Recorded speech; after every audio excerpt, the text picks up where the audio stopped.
হরে কৃষ্ণ। ধর্ম আর অধর্ম দুজনে কিন্তু একসাথে সব সময় থাকবে বা সব সময় চলতেই থাকবে।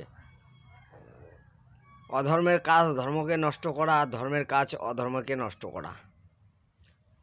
তো এরকম কিন্তু সব সময় কিন্তু টুকটাক লড়াই হতেই থাকবে। ধর্ম আর অধর্মের মধ্যে টুকটাক কিন্তু লড়াই হতে থাকবে। আর এভাবে আস্তে আস্তে কিন্তু ধর্মও শক্তিশালী হবে, অধর্মও শক্তিশালী হবে। এভাবে শক্তিশালী আস্তে আস্তে হওয়ার পরে যখন তারা পূর্ণ শক্তি অর্জন করবে, তখনই কিন্তু একটা লড়াই বা সংঘর্ষের মতো একটা পরিস্থিতি তৈরি হয়ে যাবে। আর সে সময় কিন্তু ধর্ম আর অধর্মের মধ্যে যে একটা লড়াই বা পরিস্থিতি, যে একটা এরকম যে পরিস্থিতি একটা তৈরি হবে, সেখান থেকে কিন্তু অনুমান করা যাবে যে বর্তমানে পৃথিবীর কথা বলো বা বর্তমান দেশের কথা বলো বা সাংসারিক দিক দিয়ে বলো, যে কোনো দিক দিয়ে তখন কিন্তু একটা মানে খারাপ লক্ষণে দেখা দিবে। তখন কিন্তু পরিস্থিতি খুব খারাপ দেখা দিবে।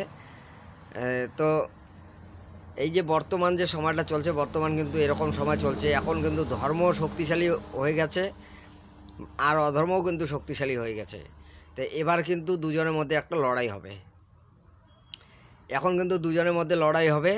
তা ধর্মের কাজ হচ্ছে অধর্মকে নষ্ট করা, আর অধর্মের কাজ হচ্ছে ধর্মকে নষ্ট করা।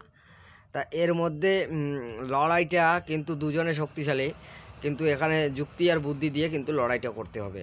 যেরকম কুরুক্ষেত্রের যুদ্ধে যুক্তি আর বুদ্ধি দিয়ে ভগবান কিন্তু লড়াই করেছিল।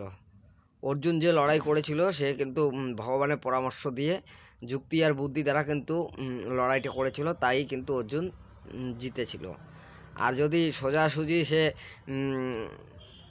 মারার চেষ্টা করত বা যুদ্ধটা জেতার চেষ্টা করত, তাহলে কিন্তু পারতো না। তা যুক্তি আর বুদ্ধি দুজনে শক্তিশালী, এই জন্য যুক্তি আর কিছু বুদ্ধি খাটাতে হবে। তা এই যে বর্তমান যে পরিস্থিতি চলছে, বর্তমানেও কিন্তু এরকম একটা পরিস্থিতি চলছে। ধর্মও শক্তিশালী, অধর্মও শক্তিশালী, কিন্তু তবুও কিন্তু এখানে লড়াই সোজাসুজি করলে দুজনারই ক্ষতি হবে বা দুপক্ষেরই ক্ষতি হবে বা সাধারণ মানুষের ক্ষতি হবে, নিরীহ মানুষের ক্ষতি হবে। তাই এভাবে যুদ্ধ না করে একটুখানি যুক্তি আর বুদ্ধি দিয়ে এই লড়াইটা করতে হবে, তাহলে ধর্মের জয় হবে। তা হরে কৃষ্ণ। আমার কথায় যদি কোনো ভুল ত্রুটি হয় ক্ষমা করবেন।